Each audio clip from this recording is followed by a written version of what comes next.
This channel does not promote or encourage any illegal activities. All content provided by this channel is meant for educational and ওই refugee number 1 এর শ্রাদ্ধ আমি করব। আমার মনে হচ্ছে এই সব ঘটনা যে ঘটাচ্ছে সে ভারতীয়, হয়তো রিফিউজির নামে চিঠি দিয়ে আমাদের ভাবনা পোষণ করিব, ভারতের সার্বভৌমত্ব অখণ্ডতা রক্ষা করিব। আমার পদের কর্তব্য সমূহ আমি নিষ্ঠাপূর্ব সাধুতা সহকারে নির্বাহ করিব। এত উদ্দেশ্যে মহাবিশ্বর আমার সহায় হোক। পুলিশের শপথ, হ্যাঁ, এই শপথ বাক্য পাঠ করে আপনারা শুধুমাত্র সাধারণ মানুষের সেবা করার জন্য পুলিশের চাকরি জয়েন করেন না? তবে কেন পরবর্তীকালে আপনাদের মতন অফিসারদের শপথ বাক্যের সমস্ত শব্দগুলো মুছে ফেলে শুধু ঘুষ, পদোন্নতি আর পদোন্নতির মূল লক্ষ্য হয়ে দাঁড়ায় বলতে পারে? স্যার, মন্ত্রী আসে মন্ত্রী যায়, অনেক মানুষের জীবন থেকে তাদের বাবা মারা অকাল প্রয়াণ ঘটে, কিন্তু পুলিশ নামক অভিভাবক প্রত্যেক মানুষের মাথার উপর চিরকাল অবস্থান করে।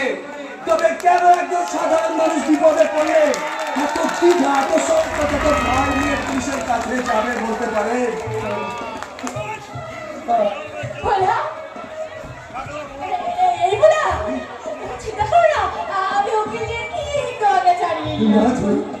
আমার কোনো উকিল চাই না, সেই উকিল আসবে আমার সব কিছু দিয়ে শুধু প্রতিশ্রুতি হয়, প্রতিশ্রুতি।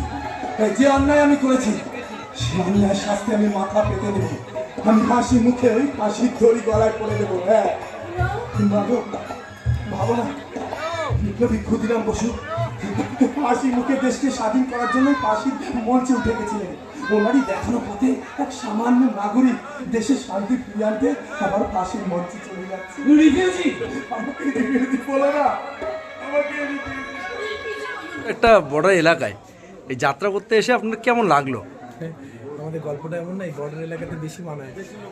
রিফিউজি নাম্বার 1 খুব ভালো লাগলো, মানুষজন এত আন্তরিক।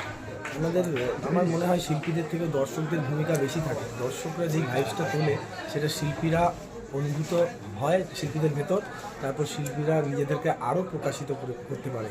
সেটার জন্য আমি দর্শক সমস্ত মানুষ প্রত্যেকের কাছে আমি ধন্যবাদ, কৃতজ্ঞ এবং লট অফ লাভ।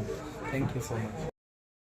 প্রায় 20 থেকে 22 বছর পরে বামনহাট প্রত্যন্ত এলাকায় যাত্রা কেমন লাগলো দেখে? খুবই ভালো লাগলো। অভিনয় কেমন লাগলো সবার? অভিনয় খুবই ভালো লাগলো।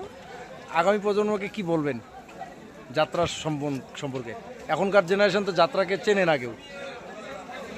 এখন তো চেনে না, তো আগামী প্রজন্ম যাতে মানে জানে, বুঝে, দেখতে পারে, ওই জন্য আর কি আশা করি। আজকে যাত্রাপালা কেমন লাগছে? আজকে যাত্রাটা খুবই ভালো লাগলো। ঠিক আছে। আপনি কি বাইক বা স্কুটার কেনার কথা ভাবছেন? আপনি গাড়ি নিতে গিয়ে ঠকে যাচ্ছেন না তো? দীর্ঘ 7 বছর যাবৎ সততার সাথে ব্যবসা করে আসছে বামনহাট আমান হোন্ডা। তাই নিশ্চিত মনে এখনই চলে আসুন বামনহাট আমান হোন্ডা শোরুমে এবং নিয়ে যান আপনার পছন্দের বাইক বা স্কুটার। আমাদের এখানে রয়েছে বিভিন্ন মডেলের বাইক ও স্কুটারের বিশাল সম্ভার। এছাড়াও এখানে একই ছাদের তলায় পেয়ে যাবেন সেলস, সার্ভিস এবং স্পেয়ার পার্টস। প্রত্যেক কেনাকাটায় রয়েছে স্বল্প ডাউন পেমেন্ট ও ন্যূনতম ডকুমেন্টসে লোনের সুবিধা। এছাড়াও রয়েছে সুদক্ষ কারিগর দ্বারা স্বল্প সময়ে গাড়ি সার্ভিসিং এর সুবিধা। তাই আর দেরি না করে এখনই যোগাযোগ করুন বামনহাট আমান হোন্ডা শোরুমে। স্থান বামনহাট SBI ATM এর পাশে।